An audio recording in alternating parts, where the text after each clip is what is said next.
So hi everyone. I think enough people have joined now. So we'll start with the session.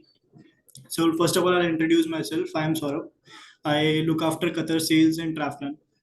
So today, as we have already discussed, that we will discuss about Qatar as a destination, right? So among us, we have Mr. Prajawal. So he's from the company Branded, which is the official partner of Visit Qatar.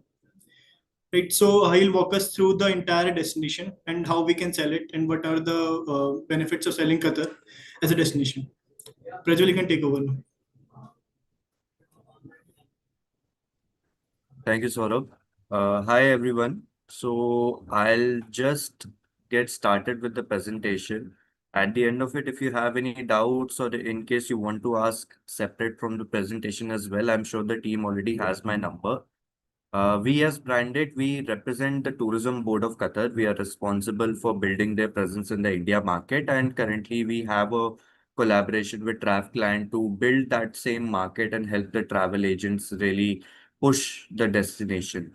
Recently, there have been some updates in terms of especially the visa policy that you all should be aware of because eventually the travel agent has to be informed of these policies, and these are huge changes. They are not like slight changes that, even if we ignore it, will be all right.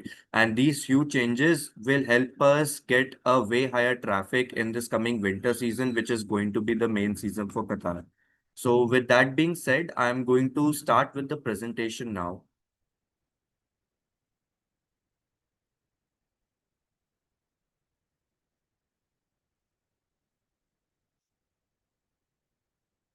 Is my screen visible to everyone? Yes, it's visible, Prajwal. You can continue. Okay, all right. So this is the map of Qatar. Qatar in itself is not that big of a destination when we look at it in perspective of size. For example, you can see that it is also a sea-facing desert. So that's one of the first USPs that come into Qatar, that it has some very good sea-facing desert camps as well. And there is a natural phenomena called inland sea that happens when the sea really goes deep inside the desert, which gives an illusion of the desert actually surrounding the sea. This kind of phenomena is only available in two countries in the world. One is Namibia and the other one is Qatar. And this is a must-do attraction for any customer when they come to Qatar. Now, we obviously have 3 million people in terms of population. The Emirati population in particular is just 10%. Rest all is majorly expats. And we have a lot of Indian population there as well because Indians actually hold the higher end positions in Qatar. So if you meet any general managers of hotels as well, most of them will be Indians there. And the best thing is that if a customer ends up traveling to Qatar, if they are speaking with 10 people, five of them will know the Hindi language. So it also becomes very easy for them to navigate through the country in that sense. Other than that, they are very highly influenced by the Indian culture as their local cuisines include things like samosa and karak. Karak is basically the karak chai. And this is for all people, not only the expats, but also the Emiratis. So in souk, all these things will be very easy to find. So since it is influenced by India quite a lot, we keep a good partnership between India and Qatar. So there are a good amount of flights also going. And all in all, the destination is also one of the second safest countries in the world. We do have a video to introduce you the destination, so I'll just play the same.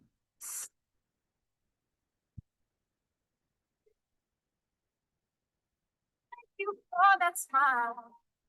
Thank you for that.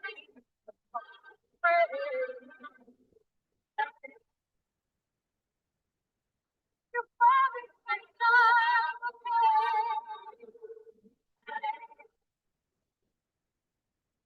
For the love you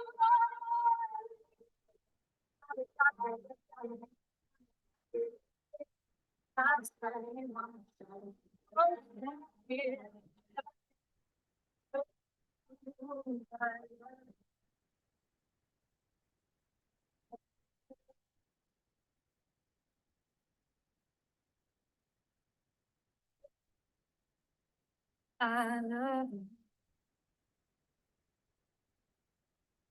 Sonic.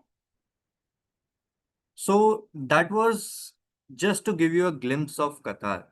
This video was majorly to show you the fact that when we talk about Middle East, or one of the main questions you'll get from an agent is, even if I want to pitch Qatar, I don't know what there is to do in Qatar. And we want to highlight the fact that there is every single thing that a customer can require. It is available in Qatar, and also it is available in a very good quality. So whether it's adventure, whether it's shopping, whether it's wellness, whether it's just normal discovery throughout, just sightseeing in particular, whether it's ultra luxury, whether it's budgeted as well, we have something for everybody.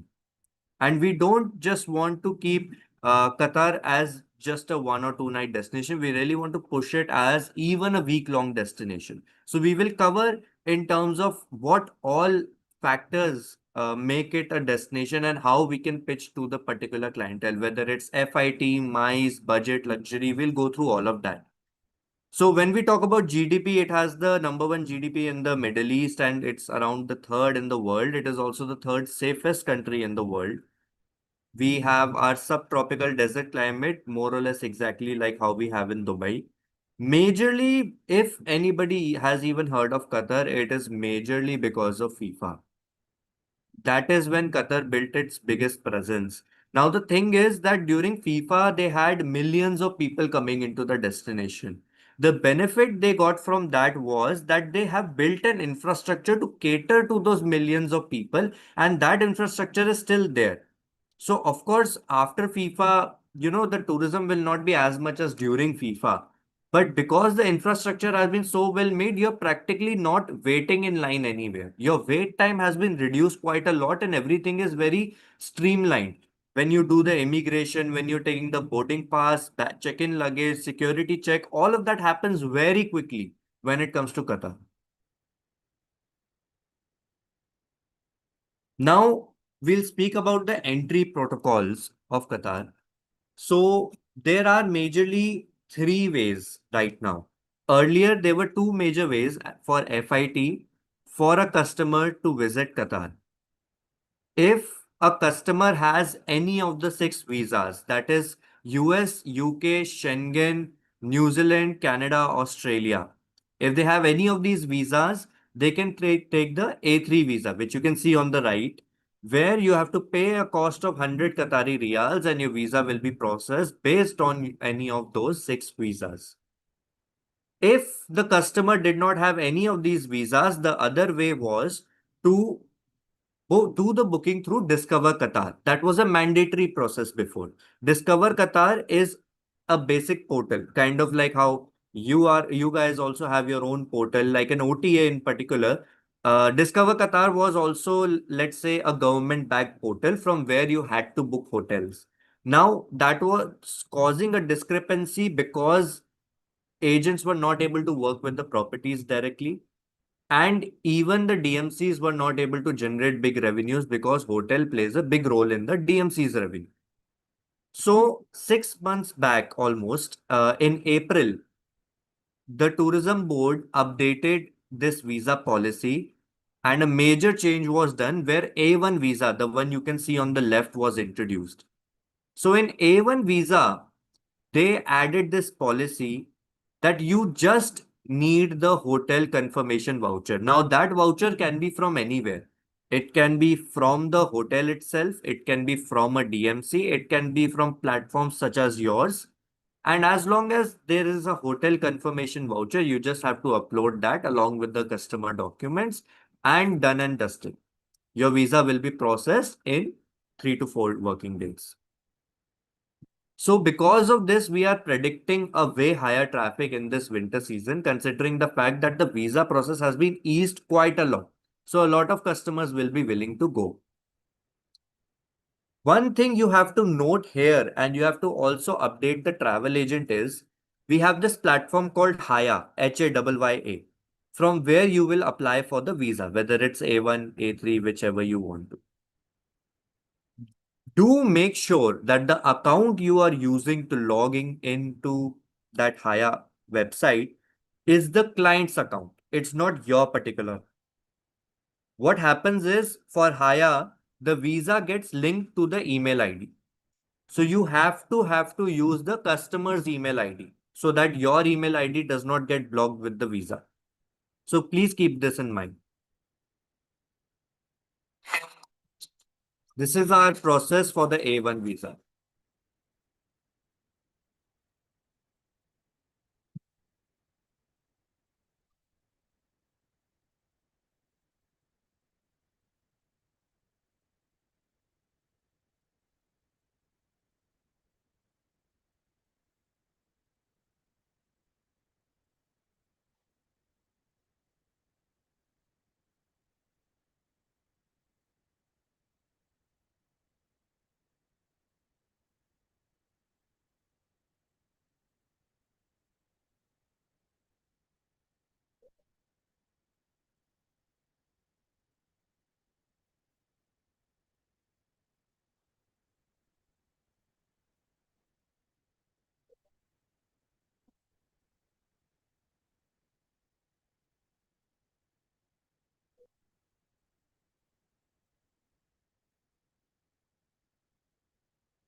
So now we already discussed about the visa. These are the other information you should be aware of in terms of your passport as well as email ID. This is a very basic process, and we will of course share the presentation with you so you can check it out there as well. Now, speaking about the entry protocol, this is the Discover Qatar voucher process, which I was telling you about. So this visa on arrival process is still there.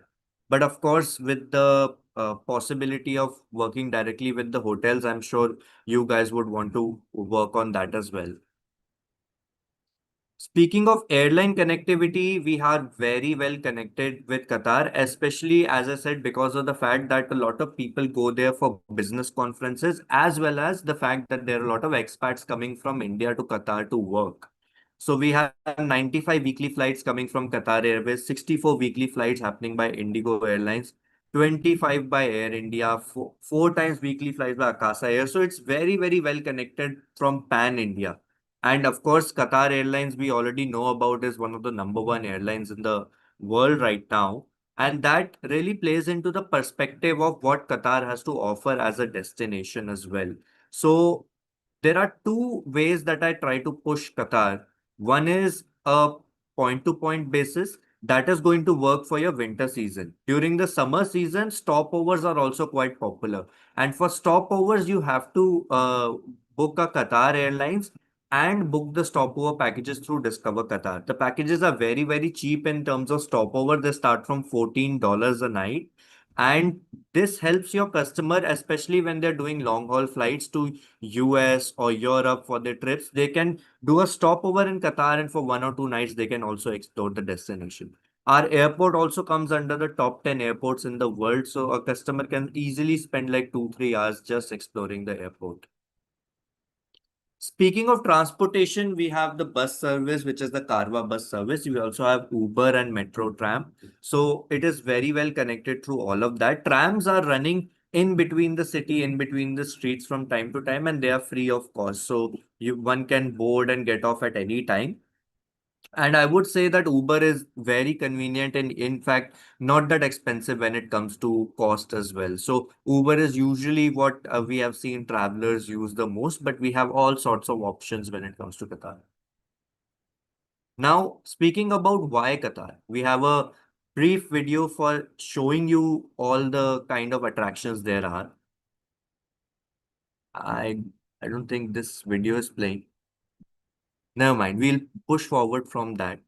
So when we talk about adventure activities, Qatar has all sorts of adventure activities. In the north of Qatar, you also have the mangroves, so you can do mangroves kayaking as well.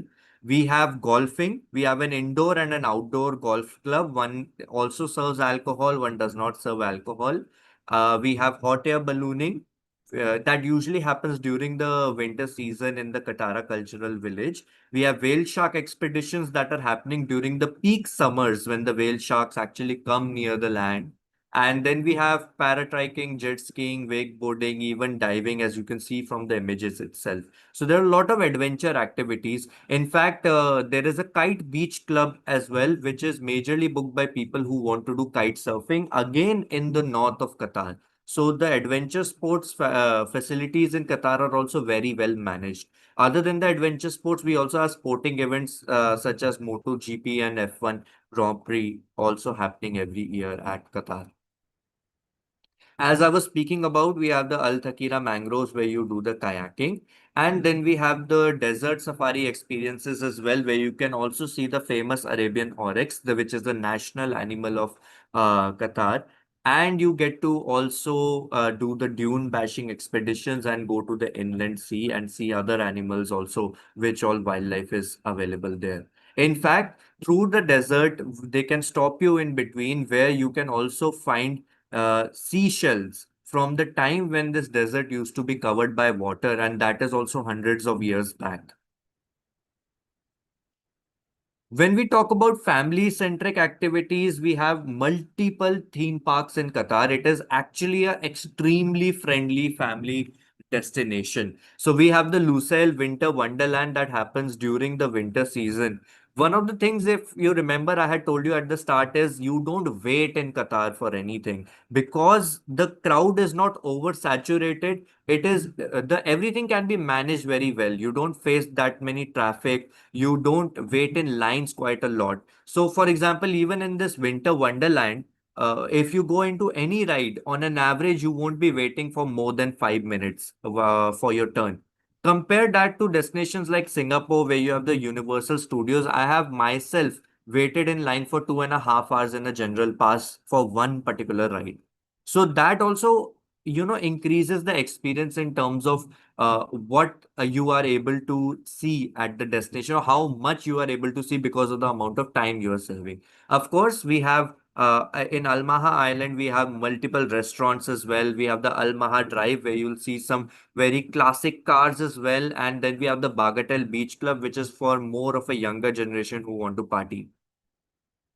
In terms of museums, we have the Sport 321 Sports and Olympics Museum, one of the only Olympics museums in the world, and they have torches from like the real torches from all the Olympic matches that have happened in the past. They also have Sachin Tendulkar's bat, Mary Com's gloves. They also have Bruce Lee's gloves. But the biggest selling point of this museum for me in particular, and what we also pitch to MICE clients as well, is their separate arcade area, which is their simulation based gaming zone. So there they have projector based activities where you can do something like a standing rock climbing or hand cycling. There are multiplayer activities as well.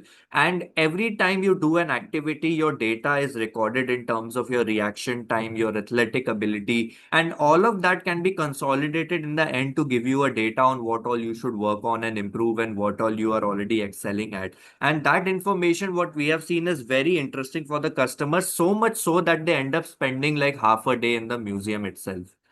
If you have customers that are majorly into classic cars, Sheikh Faisal bin Qasim Al Thani Museum is also something to consider because they have one of the largest classic car collections. And the cars are so well maintained that any of these cars can actually be started and driven directly from the museum if need be.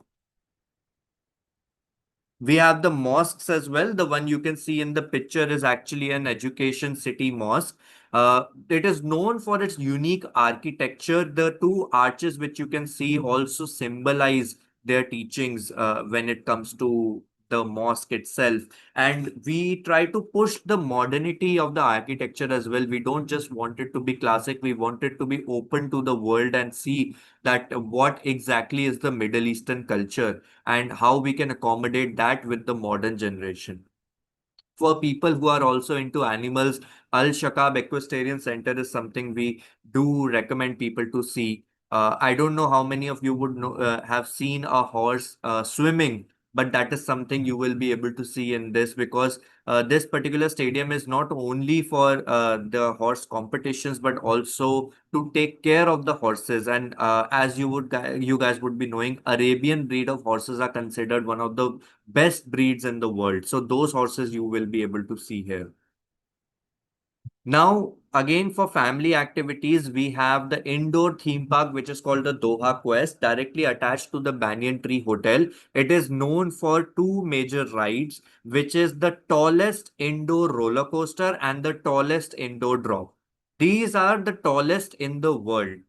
And that is how Qatar has been highlighting the fact that, especially for theme parks, there are a lot of theme parks, and each theme park has its own USP. This one in particular is known for those two rides, but it does not just end there. There are a lot of other activities that you can also do at the Doha Quest.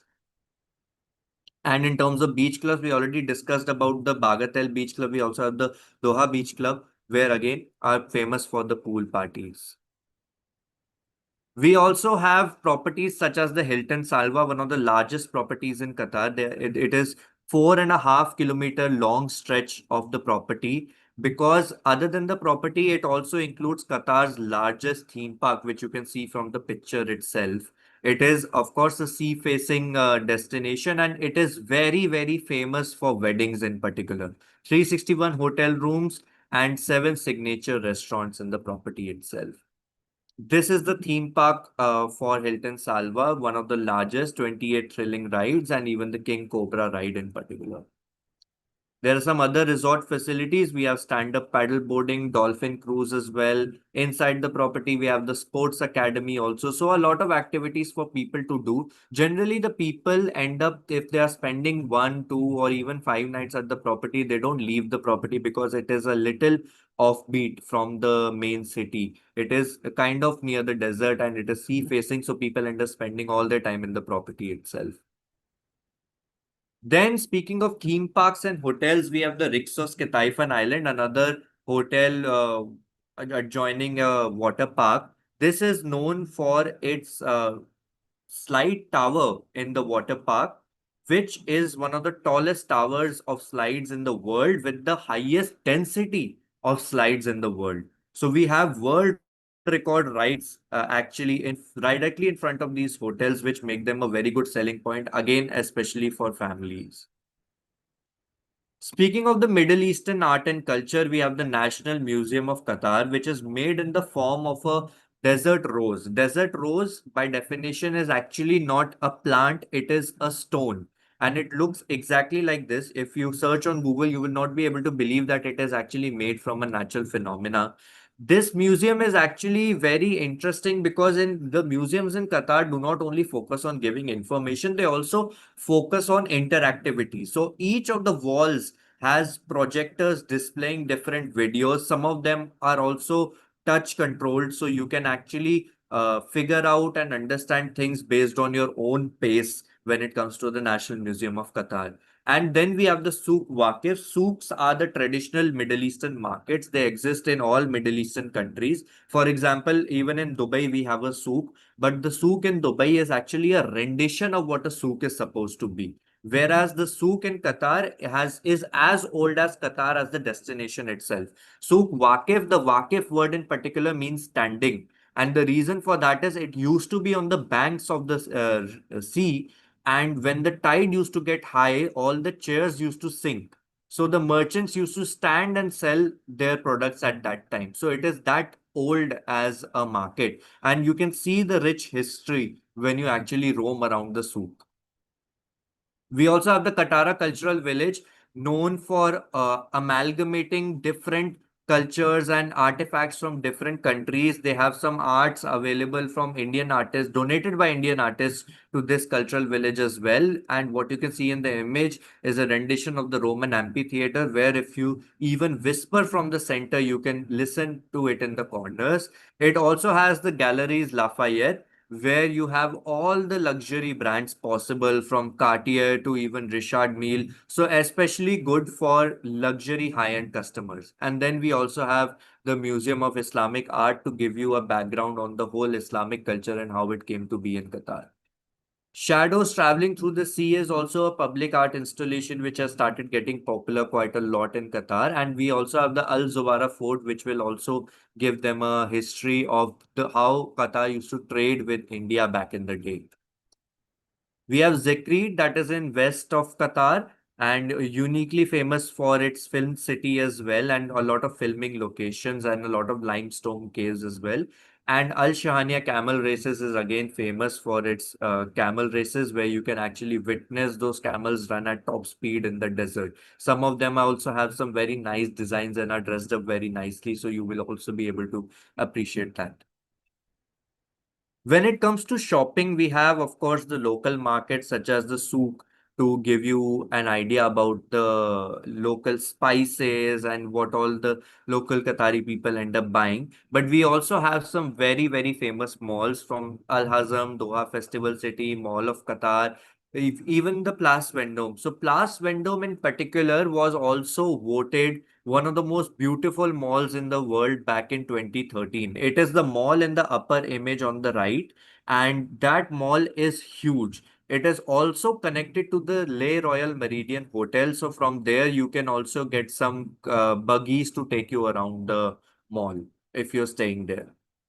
Now, speaking about wellness, we have the following properties, especially Zolal, I would like to highlight because Zolal is considered to be one of the top wellness properties in the world. Even Bollywood actors such as Anil Kapoor go from time to time to this property, and they have very orthodox wellness processes. So, we are not talking about medicines as such, but more like cutting off from the modernity and the stress of modern life and really taking some time to introspect and using the local tradition and cultures to really heal your bodies. Speaking of dining, we of course have fine dining options. Qatar has all cuisines when it comes to variety, and they have over 100 Indian restaurants. They have vegan restaurants as well. So if there are clients who are purely vegetarian, even Jain clients will not have no problem in finding a suitable restaurant. As I was talking about the local cuisines, you can see the first thing mentioned is chapati and karak. I clearly don't have to explain that, as we all Indians would be familiar with this local cuisine. And below that, we'll also be able to see sambusa. But of course, we have the Middle Eastern cuisines of falafel and lukaimat as well. Now, when it comes to ultra luxury restaurants, we have Nobu, Lamar, Morimoto, Sushi, Samba. So all of them are there, and there's a variety all the way from street food to budgeted to even high-end luxury restaurants when it comes to the kind of client you are catering to. Speaking about nightlife, we have the following clubs. We have Hyde, Vertigo, Skyview. Usually, people believe that in Middle Eastern destination, there's a lot of discipline and they don't party much. And while the Emiratis are very private in terms of their nature, considering the fact that Qatar has such a big expat audience as well, these clubs are lit throughout the night. In fact, you can go pub hopping at 3 a.m. at night and you will easily find a lot of activities in these clubs. In particular, I would also like to highlight Vertigo, which is in the Banyan Tree Hotel, which has a 5-story tall ceiling, which is also retractable. So it's not just that there are small clubs, but there are huge clubs which have been very well built for you to get an Instagram worthy shot while you are partying. Now we have some luxury experiences as the helipad dining, sunset yacht cruise. These are for the extremely high-end luxury client. But these things make the destination feel unique to that kind of customer. Of course, we have any kind of hotel you can name of when it comes to the luxury chains, from your Mandarin Orientals to your Four Seasons as well. Rosewood has recently opened up a very nice property in Qatar. So that can be very well collaborated with the whole dining and the activity experience to give a very luxury experience to the client. Speaking of hospitality options, we have the Sheraton Doha. Fun fact about this property, it is the oldest five-star hotel. It was the first five-star hotel of Doha. In fact, you will see a picture of the hotel on internet where it is just the hotel in a pyramid structure and rest of the area is just desert. So it is that old, and it also has one of the biggest ballrooms in Qatar itself. Now we also have the St. Regis Doha, very popular amongst luxury clients. Grand Hyatt, and as we were talking about Rosewood, which has very recently opened up. Marza Malaz is another property quite popular in Qatar. Qatara towers are known for being in the shape of your local Saudi or Qatari sword in particular. Now, towers are a mixture of the Raffles and Fairmont, where one side of the property is just rooms, whereas the other side focuses on long stays and suites. We have the Ritz-Carlton Doha as well, very staunchy presence in the West Bay. And then for customers who are into water villas and who are looking for Maldives as an option, you can also pitch them Banana Island Resort by Anantara, which will give you the exact same water villas and probably at a cheaper cost as well if you check with them. The only thing you need to note about the Banana Island Resort is it is dry. So that means they will not serve alcohol or let you bring alcohol into the island itself. For a customer who is not into alcohol, this can be a very unique option to explore. As I was mentioning about the Fugret Kite Beach Resort, specifically famous for people who like to do kite surfing, we have the R Habitats in Russell Brook. Russell Brook is actually a biosphere reserve. So again, peace and tranquility comes into play when you're staying in these kind of properties. We have the Chedi Katara Hotel, which is made in the form of a classic Mughal architecture. And then we have the Outpost Al Barari, which is one of the top desert camps in the middle of the deserts with private pool villas and everything. Now, as I was saying, we like to promote Qatar in two ways. That is the point to and stopover. For a customer who's not willing to explore Qatar at all, to give them a glimpse of what the destination has to offer, stopover works very well. Because we have seen that once the customer has experienced it for even a day or two while going to another destination, it stays at the back of their head, and that's when they decide to do a point travel as well. How I try to pitch Qatar is it is a very good transition destination for someone who has already been to Dubai. And most of the customers of these travel agents you will be dealing with would have already dealt with Dubai in particular. All the customers must have gone to Dubai. So now, if they're going to another Middle Eastern destination with the expectation that it will be like Dubai, Qatar becomes a very good option because there are things that it can offer that even Dubai cannot offer. For example, some things are just meant to be explored to see that there is a big difference. When we talk about the desert safaris, while you will not have belly dancing at the end of the night, but the sand dunes in Qatar are actually three times higher than the sand dunes in Dubai. And that in itself will give the customer a very unique experience that they would not expect. We have a monster bus as well, where you can fit 20 people together and do the whole dune bashing experience. Now, when we talk about point to point, we recommend a minimum of 4 to 5 nights. 4 nights you can spend in Doha itself, where 3 nights you're doing major exploring, and at the fourth night you can do a mixture of exploring, shopping, or even relaxation in particular. And if your client is able to give 5 nights, then we would suggest that you divide it between Doha and the desert camp. So you can put 3 nights in Doha, and after that you can go for 2 nights in a nice desert camp if the customer's budget allows the same. And that is the kind of combinations that we have seen have worked very well for the client. Being a small destination, all these locations are not that far from each other. As I was talking about the inland sea, which will be the major attraction that the customers will do, that is in the southernmost point of Qatar, and it will be only 1.5 hours away from the customer's hotel. So they can easily have lunch, leave for the day, do the dune bashing midway through the journey as the roads end, and reach the inland sea where they can see the sunset itself. And once the sunset happens, they can ride back and do the dinner either at a desert camp or a hotel. So that way it becomes quite convenient for the customer where they're not spending a lot of time just in the car or just driving from one location to another.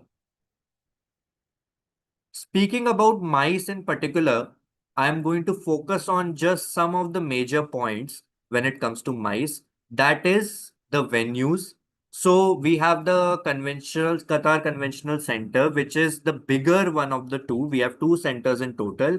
If you have a client which wants to do an entire conference and wants a very big area, this works very well because it has a 40,000 seat conference and 9 halls which are pillarless. The only difference is this is more closer to the airport compared to the city. So if after this event you have to go into the city, it will take you a good 20-30 minutes to reach. But for somebody who wants to do the convention or an event near the city, this particular one works better, which may be smaller in size and only 5 halls, but then the proximity to the city makes it a better selling point. We have 13 hotel ballrooms that feature more than 1,000 square meter of space. So we have the Sheraton Doha, which we already discovered is one of the oldest five-star properties, and the hall gets booked a lot for the weddings as well.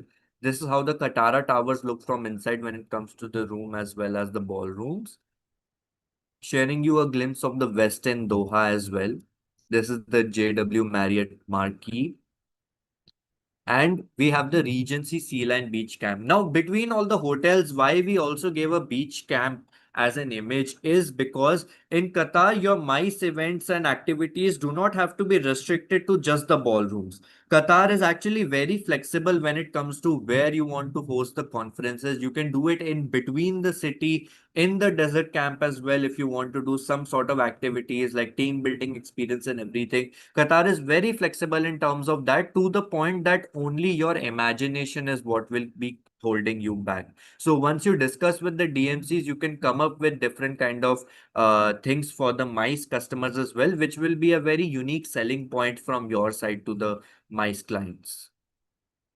These are some of the very big events that we have held in the past.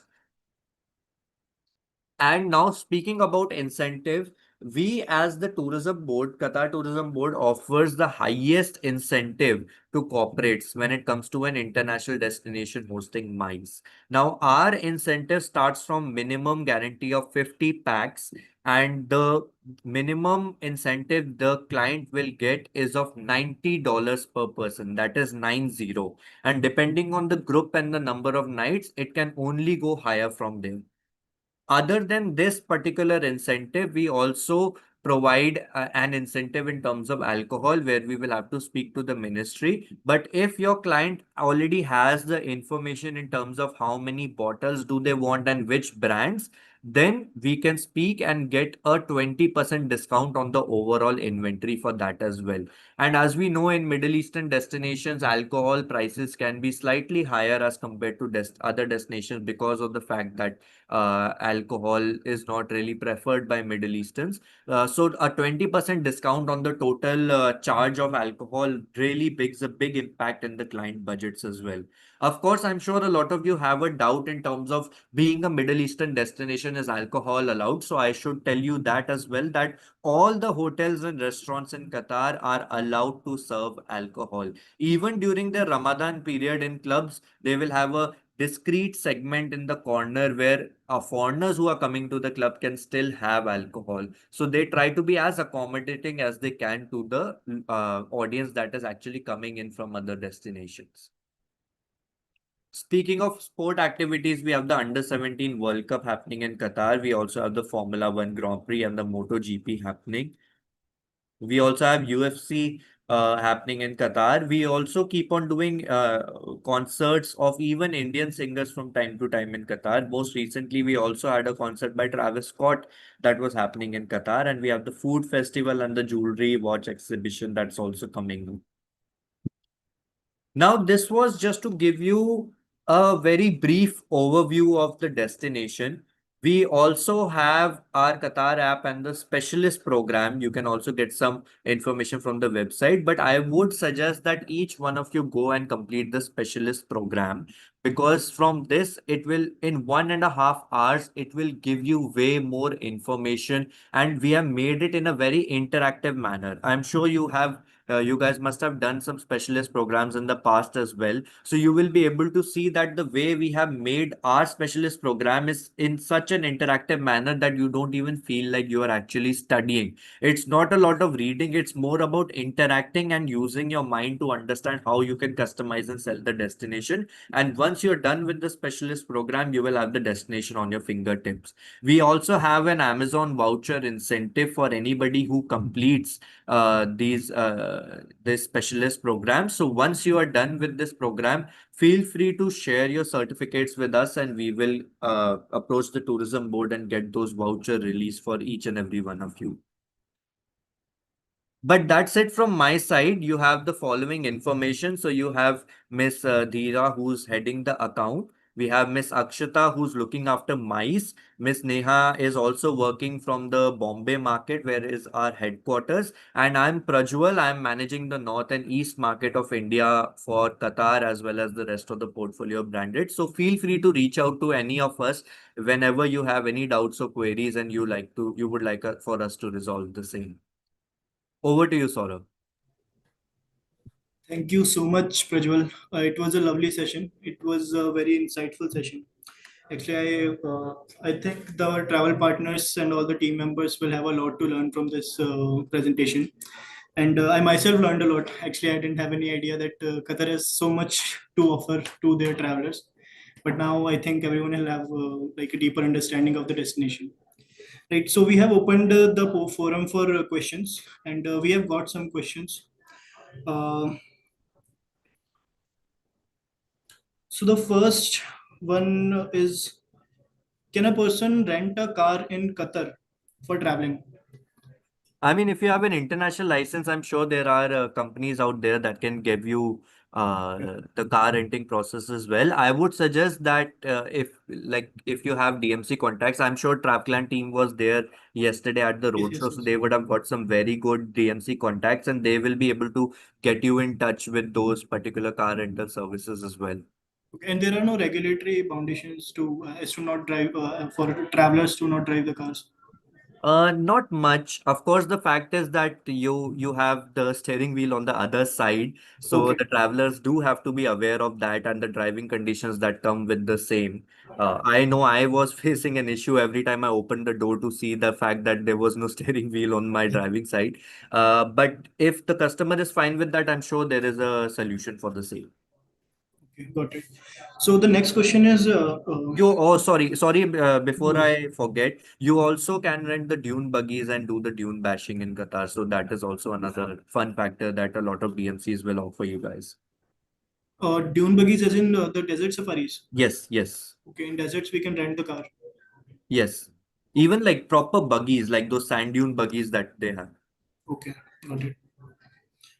Second question is, does Qatar cater to all Indian cuisines, such as Jan food and North Indian food?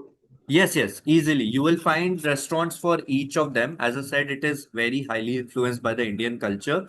So, from the local cuisines to even like restaurants, you have some very good restaurants, even Michelin restaurants when it comes to Indian cuisine. So, that will never be a problem.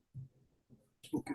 Got it. And in the properties itself, like, do they provide Indian food uh, Yes, yes, yes. in general? In fact, I'll tell you, Dusit property in the West Bay, they actually have this restaurant called Qureshi Bukhara, which is inspired from the Bukhara that we have in Delhi. And its food, I kid you not, is as good as the Bukhara in Delhi. Got So, when it comes to cuisines, also they have experienced chefs there. Okay. Got it. There's also a very good Indian restaurants in the Banyan Tree Hotel. In fact, some of the hotels have like 6, 7 restaurants in total. So the customer has a lot of variety of options when it comes to eating. Got it. Got it. Uh, Next question is, so if you have just 24 hours in Qatar, which attractions would you not want the traveler to miss? Not want the traveler to miss. I would say inland sea definitely is like a breathtaking experience. So that one should do. And with inland sea, automatically you get the dune bashing experience. So you're covering two activities in one go. That would be definitely one of the things that I do. Katara Cultural Village could also be a good option. I don't think theme parks will work for 24 hours, so I will try to avoid that. And the 321 museum is, or 321 museum and the Sheikh Faisal bin Qasim Al Thani museum. Okay. Any of these, one of these you can do, even the National Museum of Qatar. One of these three museums, one should definitely explore. Got it. Got it. So the last question that we have, what are the upcoming events in Qatar that the agents can promote and that Traf can also promote? I would say, see, there are a lot of events which I just showed you guys. So you have the jewelry exhibition, watches and jewelry exhibition. You have the UFC coming up. You have the MotoGP. But one thing in particular, when it comes to events that you can look at, is the F1 package that a lot of DMCs are actually offering. And it's So happening in November, right? yes. So that one but unique thing in Qatar that you can get, you will have to speak to which DMCs can arrange it. But I know that some DMCs did tell me that they have, first of all, exclusive tickets for the event. And at the same time, if the customer has the ability to pay, they can also arrange a sit down dinner with the drivers, which I'm sure anybody who's a big F1 fan will not want to miss that opportunity. Okay. So I think that was it from the questions forum. Thank you so much, Prajwal. Thank you for taking out the time and enlightening us about Qatar. It was a very fruitful session. I'm sure that people will learn a lot from this and will be able to incorporate this in their sales pitches. Right. Again, thank you so much, and thank you all the team members for arranging this session and webinar. I'll take a leave now. Thank you so much. Definitely. Thank you, Saurabh. And for the rest of the team, also feel free to reach out to us in case any other doubts come up at any point of time. You guys have my email ID, and I'm sure you are in touch with Neha as well. So we can always stay in touch. Thank you so much. Done. Thank you.